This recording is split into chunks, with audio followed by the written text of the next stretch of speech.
Let's news में आप सबका स्वागत है। पैंगोंग सैनिकों के बीच फिर से टकराव हुआ, जिसमें भारतीय सेना ने जवाबी कार्यवाही की। पैंगोंग झील भारतीय और चीनी सैनिकों के बीच नए सिरे से घर्षण हुआ है।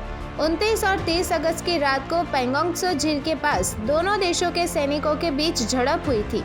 इस संबंध में भारत सरकार ने कहा है कि चीनी सैनिकों की घुसपैठ को देश के बहादुर सैनिकों ने नाकाम कर दिया।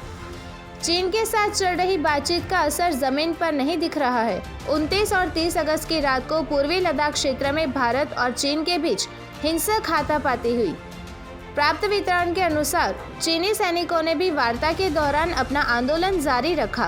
भारतीय सेना ने पैंगोंग झील के दक्षिणी किनारे पर चीनी सैनिकों की उपस्थिति का विरोध किया।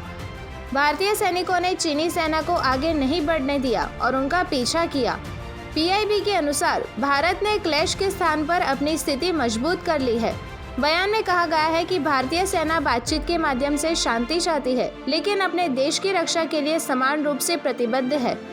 चीन ने पैंगोंग त्सो झील के आसपास मजबूत सैन्य ढांचा बनाया है। भारी और सैन्य वाहनों को समायोजित करने के लिए झील के किनारे सड़कें भी बनाई गई हैं। लंबी बातचीत के बावजूद पूर्वी लद्दाख में तनाव बढ़ रहा है। भारतीय सेना का स्पष्ट मत है कि चीन को अप्रैल से पहले जैसी स्थिति में लाना चाहिए। सैन्य स्तर पर बातचीत के अलावा विदेश मंत्रालय और दोनों देशों के बीच परामर्श और समन्वय के लिए कार्यतंत्र पर भी चर्चा हुई है। दोनों पक्ष बार बार पूर्ण विघटन की दिशा में आगे बढ़ने के लिए सहमत हुए, लेकिन कोई फायदा नहीं हुआ। संयुक्त राज्य अमेरिका के निरंतर संपर्क में दक्षिण चीन सागर में बड़े पैमाने पर युद्धपोत तैनात किए गए हैं। पूर्वी लद्दाख में गालवन घाटी में चीन की घुसपैठ के बाद भारतीय नौसेना ने बड़े कदम उठाए हैं। दक्षिण चीन सागर में एक युद्धपोत डूब गया है। नौसेना द्वारा चीन की पीपल्स लिबरेशन आर्मी ने आपत्ति जताई है। 2009 से चीन ने सैन्य और कृत्रिम द्वीपों का उपयोग करते हुए इस क्षेत्र में काफी विस्तार किया।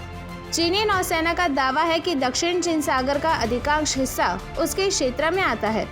अमेरिकी नौसेना ने दक्षिण चीन सागर में अपने विध्वंसक और फ्रिगेट भी तैनात किए हैं। यहाँ उनके युद्धपोतों की तैनाती के दौरान भारतीय युद्धपोत अमेरिका के साथ लगातार संपर्क में थे। फ्रंटलाइन जहाज चीनी नौसेना पर नजर रखेंगे। इसमें पूरे मिशन को बहुत गुप्त रूप से चलाया गया ताकि सार्वजनिक चक्काचौंध पैदा न हो। मलक्का जलडमरू मध्य में चीनी नौसैनिक गतिविधि की निगरानी के लिए अपने अग्रिम जहाजों को तैनात किया। चीनी नौसेना इस मार्ग से हिंद महासागर में प्रवेश करती है। हालांकि सैनिकों के बीच फिर से टकराव में भारतीय सेना ने जवाबी कार्यवाही की है।